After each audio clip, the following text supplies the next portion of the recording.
Hi, I'm Tim Giuliani with your Florida Chamber Daily Legislative Briefing.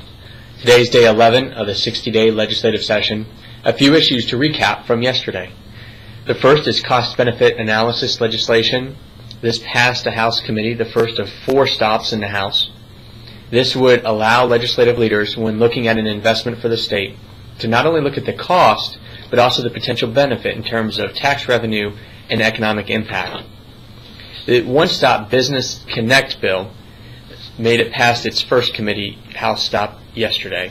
This would establish a one-stop website for businesses to start and to operate in the state of Florida, with the goal to make the licensing process easier and more customer-friendly.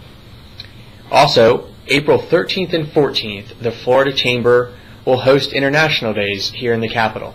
You can visit floridachamber.com/international for more information.